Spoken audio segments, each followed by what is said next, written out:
정산종서보보 생사편 9장 본문 말씀입니다.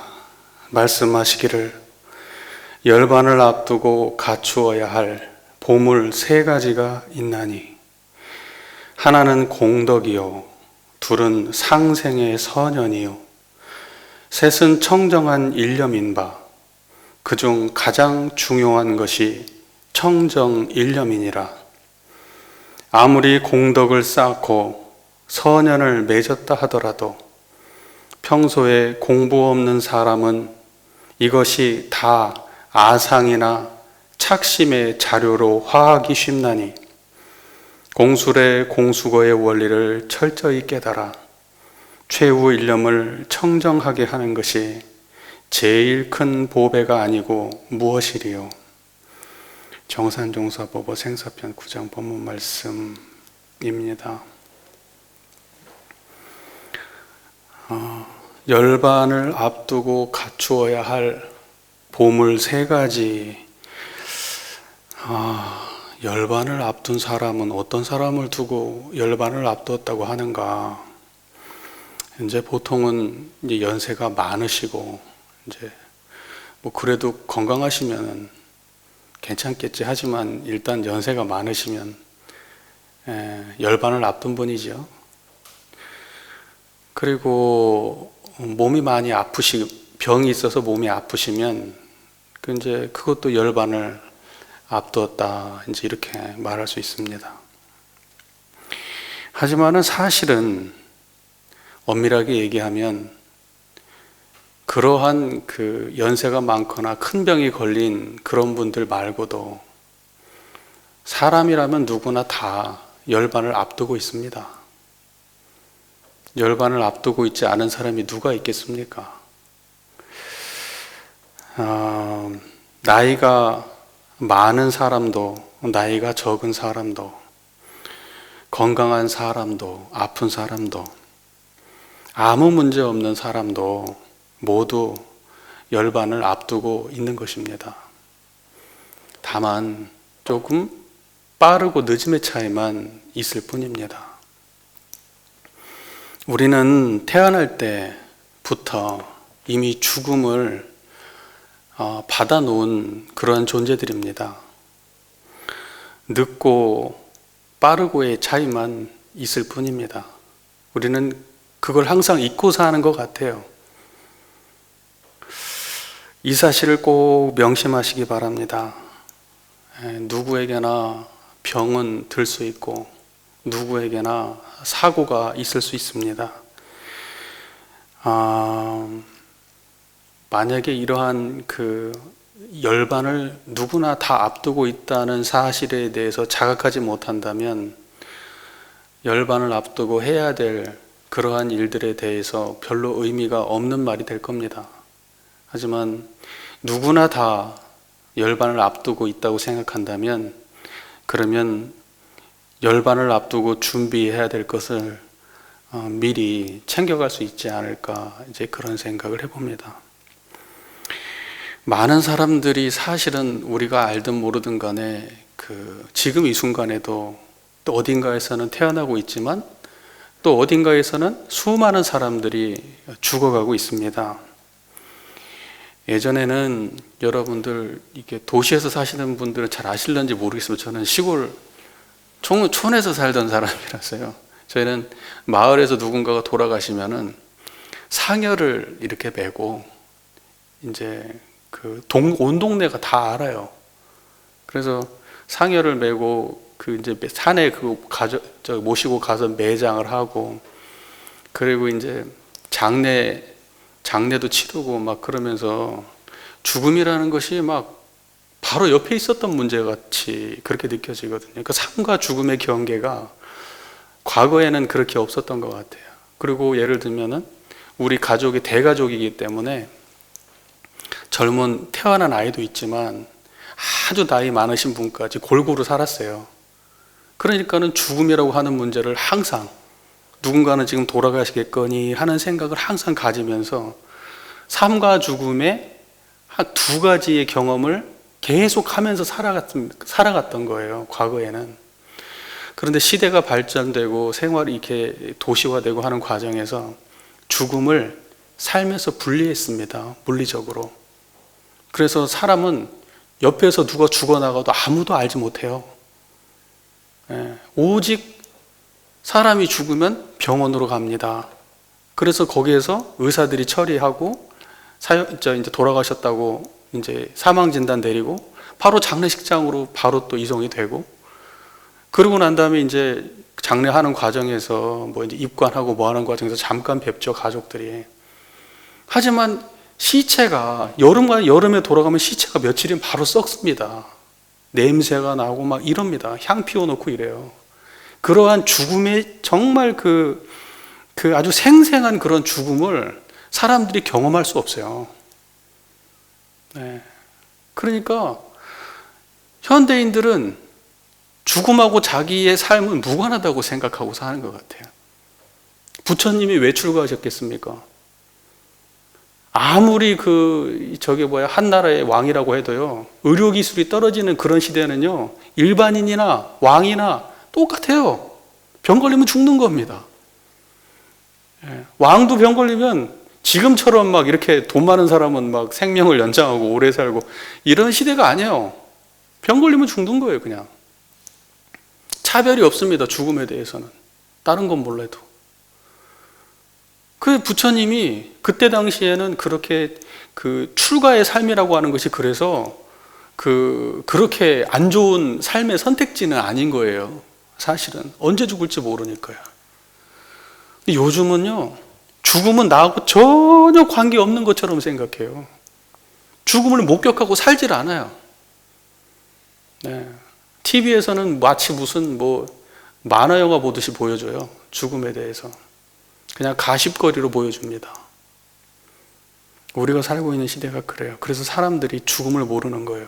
죽음을 모르면 어떻게 됩니까? 지금 우리가 살고 있는 이 삶이 허망한 줄을 몰라요. 허망한 줄 모르면 어떻게 됩니까? 급급하게 사는 거예요. 먹고 사는 거에 급급하게 삽니다. 언제 죽을지 모르고. 그러니까는 내가 쥔 것은 영원한 내 것인 것 같고, 내 만난 인연이 영원한 내 것인 것 같고, 내가 배우고 내가 경험한 것은 영원히 나랑 함께 갈 것 같고, 그러는 거예요. 고통도 영원히 갈 것 같고, 기쁨도 영원히 갈 것 같고. 그런데요, 다 끝납니다. 다 끝나요. 이제 그걸 알 때 그 사람이 진지한 삶을 살게 되고 현명한 판단을 하게 되고, 그렇게 되는 겁니다. 죽음을 알고 산다는 것은 중요한 문제입니다. 사람들이 막 그러잖아요. 엘리베이터 타면은 4층이 없어요. 엘리베이터는 4층이 없습니다. 그리고 사람들이 죽음 얘기 꺼내면 재수없다 그래요. 죽음에 대한 이야기를 꺼내면 재수없다 그럽니다. 자, 그러니까 우리가 살고 있는 시대가 그래요. 그런데 따지고 보면은 인간의 죽음의 문제를 해결하기 위해서 인류가 지금까지 탄생한 이래로 아마 관심이 있었다면 가장 모든 인류가 관심이 있었다고 하는 문제는 뭐겠습니까? 먹고 사는 문제겠습니까? 죽음의 문제겠습니까? 죽음의 문제예요. 죽음의 문제. 종교는 왜 나왔을까요? 종교. 죽음의 문제에 대한 해답으로 나온 게 종교예요. 물론 종교에 여러 가지 기능들이 있겠지만 그 중에 아주 빼놓을 수 없는 중요한 문제가 죽음을 어떻게 해석할 거냐, 죽음 이후의 삶은 도대체 무엇이냐, 이제 이러한 문제들인 거예요.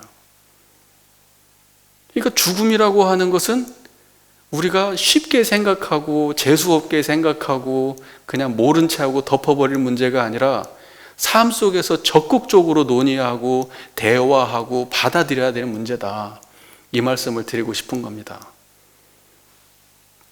정산 종사님 본문 말씀대로 우리는 다 열반을 앞둔 사람들이니까요. 자, 인류가 존재한 이래로 죽음의 문제는 언제나 인류의 가장 근원적인 관심이었다. 그러니 죽음을 생각하는 그것은 인간으로 태어나서 당연히 해야 될 것이다 라는 점을 명심해 주시기를 부탁 말씀드립니다. 유산 성유정 영가의 천도제를 당해서 함께 정성 모아주시는 우리 가족분들과 교도님들, 지금 천도제 유사님을 보내고 저희가 이렇게 천도제를 지내고 있는데, 이 천도제를 통해서 죽음이라고 하는 걸 다시 한번 생각해보는 그런 계기를 마련해 주는 거라고 생각합니다. 우리가 이 천도제를 통해서 유사님의 천도를 바라지만은, 천도에 공을 들이기 위해서 모였지만 유사님의 천도를 바라는 그 가운데에 우리는 삶의 아주 근원적 지혜에 대해서 다시 한번 성찰해보는 그러한 시간들을 가져갔으면 좋겠다. 그러면 유사님 뿐만이 아니라 우리에게도 큰 복이 된다. 이런 말씀을 드립니다. 정산종사께서는 열반을 앞두고 갖추어야 할 3가지 보물에 대해서 말씀하시면서 첫 번째 공덕에 대해서 말씀하셨습니다. 우리가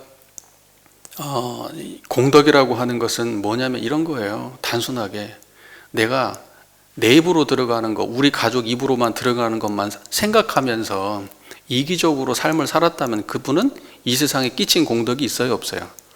그 공덕이 없다고 얘기하는 겁니다. 그러면 공덕을 많이 지었다라는 건 어떤 말이냐? 내가 나와 내 가족만을 위하려는 생각에서 벗어나서 세상이 힘들고 어려운 곳에 관심을 가지고 내가 가진 거 조금이라도 나누면서 살려고 하는 바로 그 마음, 그게 공덕입니다. 정신, 육신, 물질로 타인에게 긍정적 영향을 미쳤다면 그게 다 공덕입니다. 한번 돌아보십시오. 나의 삶이 공덕을 지으면서 사는 삶인가? 아니면 내 목구멍만, 우리 가족의 목구멍만 생각하면서 사는 삶인가? 공덕을 지은 삶은 어떻습니까? 돌아가시고 나면은 다 슬퍼하고 아쉬워하고 그분이 진심으로 천도되기를 바라고, 그리고 세세생생 살아가면서 지은 공덕으로 인해서 또다시 내가 모르는 가운데에 수많은 인연들로부터 도움을 받게 됩니다. 내가 이 생에 공덕을 짓지 않으면 어떻습니까? 내 가는 거 슬퍼할 사람도 없을 뿐만이 아니라 다음 생에 날 위해서 공덕을 지어줄 사람이 없습니다. 그러니까 세상에 뿌리는 겁니다. 공덕은 창고에 자기 집에다가 차곡차곡 쌓아놓고, 은행에다가 차곡차곡 쌓아놓고 가족들한테만 물려주고 가는 게 아니고, 공덕은 세상에 뿌리고 가는 겁니다. 그렇게 알아주셨으면 좋겠습니다. 그 다음에 열반을 앞두고 갖추어야 할 2번째 보배는 상생의 선연이다. 인연입니다. 상생의 인연입니다. 여러분, 그 인연 안 맺고 사시는 분은 없어요. 혼자 사는 사람은 없습니다. 반드시 인연 속에 살아갑니다. 태어났다고 하면 벌써 부모와의 인연관계 때문에 태어난 겁니다. 내가 돈을 번다고 하면은 인연이 얽혀 있는 겁니다. 내가 무언가를 배운다고 해도 얽혀 있는 거예요. 먹고 산다 그러면 다 얽혀 있는 겁니다. 인연을 떠나서 살 수 없습니다. 그런데 이제 우리가 인연을 맺는 그런 과정을 보면 주로 어떻습니까? 그 인연이 나에게 이익이 되는가, 이익이 되지 않는가, 그것만 살피면서 인연을 맺는 사람들도 있습니다. 그런데 어떤 사람들은 그런 걸 다 넘어서서 모든 사람들을 평등한 마음으로 대하는 그런 신법으로 인연을 맺는 사람들도 있습니다. 여러분들께서는 어떠십니까? 나한테 도움 안 되는 사람은 인연 맺을 필요가 없는 사람들입니까? 아니면 세상에 힘들고 어려운 사람들을 위해서 기꺼이 인연을 맺으려고 하십니까? 사람들이 이제 그런 말 많이 하잖아요. 인연을 잘 맺어야 된다고 하면서 인연을 선별해서 맺는 그런 경우가 많아요.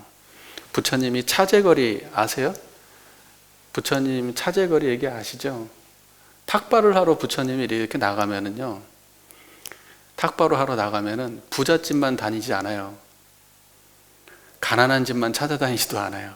순서대로 갑니다. 차별 없이. 그러고 와요.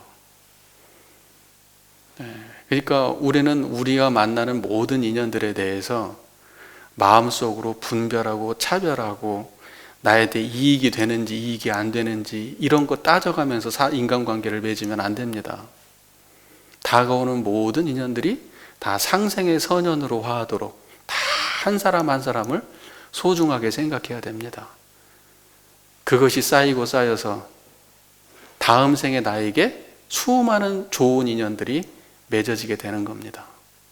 인연이 좋으면 어떻습니까? 그 사람의 일생이 잘 풀립니다. 인연 때문에 좋고 인연 때문에 망하고 그래요. 그래서 우리가 열반을 앞두고 갖춰야 될 큰 법의 하나는 바로 좋은 상생의 인연을 많이 만드는 것입니다. 마음속에 생각해서 아직까지 내가 해결하지 못한 인연이 많이 있다. 그러면 내가 이 생에 열반하기 전에 그 문제를 해결하셔야 됩니다. 또 한편으로는 내 마음속에 좋은 사람들이 별로 없어. 안 좋은 사람도 없는데 좋은 사람들이 별로 없어. 그러면 좋은 인연을 내가 많이 만들어야 되겠다. 이렇게 생각하셔요. 왜 안 하시려고요? 표정들이 한번 말은 그럴싸한데 나는 못 올 것 같아. 막 이렇게 생각. 일생을 따져보면 여러분 행복과 불행의 문제가 물질적 풍요하고 직접적 관계가 있는 것 같아도요, 진짜 인간의 행복의 문제는요, 물질적인 것뿐만이 아니고요, 인간관계가 대부분을 차지합니다. 여러분 불행할 때는 언제가 제일 불행합니까? 요트 같은 게 없어갖고 불행하세요? 스포츠카가 없고 막 이래서 불행하세요? 전용기가 없어서 불행하십니까? 나하고 가장 가까운 사람하고 마음이 안 맞으면 그게 불행한 거 아니에요? 그렇잖아요. 그리고 어떤 게 행복합니까? 조금 아주 물질적으로 부족해도 된다 이런 말 하는 건 아니에요. 물질적인 것은 어느 정도 다 필요합니다. 근데 똑같은 물질적인 양을 갖고 있어도 어떤 사람은 겁나게 만족하고 행복하고 어떤 사람은 불행하단 말이에요. 물질의 문제가 아니에요. 행불행 어디서 봐요? 관계에서 오는 거, 인간관계. 그게 선연이 맞냐 악연이 맞냐 한번 돌아보세요. 내가 신법을 어떻게 쓰고 사는지. 주변에 있는 사람들이 나로 인해서 행복하다 그러면 그분은 상생의 선연을 많이 짓고 있어서 세세생생 좋은 일이 많을 겁니다.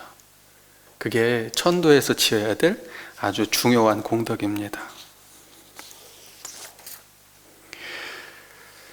돌이켜보면은 저희들도 이제 불법을 공부하고 있지만은 수많은 성자들의 가르침, 지혜라고 하는 것이 사실은 뭐냐면 물질적 성취를 향해서 말씀하신 지혜가 별로 없어요. 주로 어떤 얘기들입니까? 인간의 시비, 이해. 어떤 것이 옳은 길인가? 어떤 것이 모두에게 이로운 길인가? 모든 성자들은 오직 그것만 얘기해요. 따지고 보면 성자들은 가장 관심사가 뭐겠습니까? 인간과 인간의 관계입니다. 여러분들께서 진짜로 불법을 잘 공부하셨다고 한다면 인간관계를 따져보세요. 내 자녀와의 관계가 어떤지, 내 부부와의 관계가 어떤지, 내 친구 관계가 어떤지. 그러면 내가 아직 공부를 더 해야 되는구나. 내가 공부를 잘하고 사는구나. 대충 나올 거예요. 상생의 선연 어떻게 공감이 되십니까? 그리고요, 대종사께서 열반을 앞두고 가져야 할 법의 세 번째 뭐라고 말씀하셨죠? 청정일념. 청정일념 얘기는 제가 주구장창 하는 얘기니까 근데 정산 종사님은 세 번째 보배인 청정일념에 대해서 뒤에다 한 말씀을 더 붙였어요. 이것이 가장 중요하다. 근본적으로 가장 중요한 게 청정일념이다. 상생의 선연도 좋고 이생의 공덕도 좋은데 그거 다 사실은 어찌 보면은 부질 없는 것일 수도 있어요. 청정일념이 만약에 청정일념이라고 하는 것은 마음에 상없는 마음인데 우리가 청정일념이 없이 공덕을 지었으면 그것이 나중에 어떤 게 돼요? 베풀었다는 뭐가 남아요? 상에 남아. 그래서 그 베풀었다는 상 때문에 나중에 오히려 베풀고 난 다음에 섭섭함이 남고 화가 남아요. 그래서 베풀어 놓고 더 안 좋아지는 경우도 많죠. 베풀고 나면 베풀었는데 안 돌아오거나 배신했다고 느끼면 훨씬 더 화가 납니다. 안 주고 안 받는 게 차라리 낫지. 그리고 수많은 상생의 인연들도 착심이 생기면 어떻게 됩니까? 착심이 생기면 바라는 게 생기고 바라는 게 생기면 소원한 게 생기고 소원한 게 생기다 보면 악연으로 변할 수도 있어요. 그것이 뭐예요? 내가 애끼고 사랑해서 그러는 거 아닙니까? 상생이라고 좋은 인연이라고 그렇게 맺고 살았는데 내 마음속에서 그래놓고 무언가 바라는 마음이 있거나 이 인연을 막 붙들고 싶거나 이렇게 했으면 좋겠다는 그런 마음이 나거나 그래서 그 좋은 인연이 영 안 좋은 인연으로 바뀌기도 하는 겁니다. 그래서 청정일념이 제일 중요하다 그러는 거예요. 공덕도 좋은데 청정일념으로 짓고 상생의 선연도 좋지만 청정일념으로 해라. 청정일념이 어떻게 생긴 게 청정일념입니까? 뭐가 제일 깨끗하다고 얘기하는 겁니까? 마음속에 바램도 원망도 사랑도 미움도 행복도 불행도 다 없으면 청정한 거예요. 여러분 제 얘기를 듣고 있는 그 마음이 제 얘기를 듣고 있는 가운데 아무것도 없이 비었지요? 그 빈 마음을 청정하다 그러는 거예요. 제 얘기를 듣는 그 자리가 청정하고 근데 그 자리에서 저를 보잖아요? 보는 그 자리가 청정하고 또 그 마음으로 이 온도에 이 선선한 온도가 느껴지잖아요? 이 느낌도 그 자리에서 청정하고 사람하고 대화할 때도 그 한 마음에서 청정하고 살아있을 때도 그 마음으로 청정하고 병들어 고통받을 때도 그 마음으로 청정하고 그리고 돌아가실 때도 그 마음으로 청정하면 일생을 청정하게 사는 거예요. 그게 불보살의 삶이에요. 불보살의 삶. 청정일념 알고 가면 불보살의 경지고 청정일념 모르면 그냥 중생이에요. 아무리 복을 많이 짓고 인연 좋아도 복 많고 인연 많은 중생. 박복하고 인연복 없으면 박복하고 인연복 없는 중생. 부처는 공덕하고 인연하고 관계가 없이 청정한 마음 아냐 모르냐 거기에 달려있는 겁니다. 지금 제 얘기를 듣고 있는 그 자리가 청정합니다. 오늘도 천도제를 끝내고 각자의 처소로 돌아가실 때 TV를 보고 밥을 먹고 또 씻고 잠자고 그 다음 날이 되어도 항상 그 모든 나의 삶을 드러내고 있는 그 청정일념자리는 놓치지 말고 사시기 바랍니다. 일생을 우리가 그렇게 사는 연습을 꾸준히 하다 보면 결과적으로 죽음이 나에게 닥쳐온다 하더라도 흔들림 없이 편안히 수용하고 정말 누가 봐도 깔끔한 저렇게 죽고 싶다 하는 마음으로 남들에게 비춰질 수 있을 정도로 그렇게 우리 교도님들께서 우리 이 제주분들께서 그렇게 마음을 챙기셨으면 좋겠습니다. 우리 유사님 인연으로 청정일념도 알게 됐는데 공덕이 얼마나 큰지 모릅니다. 이 모르는 사람들은 청정일념 그까짓 거 뭔가 하죠. 하지만요 수행이라는 걸 알고 신앙이라는 걸 알고 수십 년간 불법을 공부해 보신 분들은 압니다. 청정일념이 모든 불법의 시작과 끝이라는 사실을. 자, 그래서 이제 벌써 중반이 됐습니다. 네. 이제 유사님께 저희가 그 청정일념의 공덕을 올려드릴 수 있는 시간도 얼마 남지 않은 것 같습니다. 일상에서 그렇게 사시고 이 시간, 다음 이 시간에도 항상 그 마음으로, 우리 유사님께서도 저희들이 쓰는 그 마음에 그대로 쏟쳐서 이 마음이 유사님께 그대로 유사님의 영근에 거름이 되도록, 그래서 유사님이 세세생생의 청정일념한 그러한 마음으로 다음 생도 큰 공덕 지어가면서 큰 대과 없는 삶을 살아가면서 좋은 인연들 맺어가면서 그렇게 살 수 있기를 저희들이 염원 드렸으면 좋겠습니다. 제 이야기는 이 정도 하겠습니다.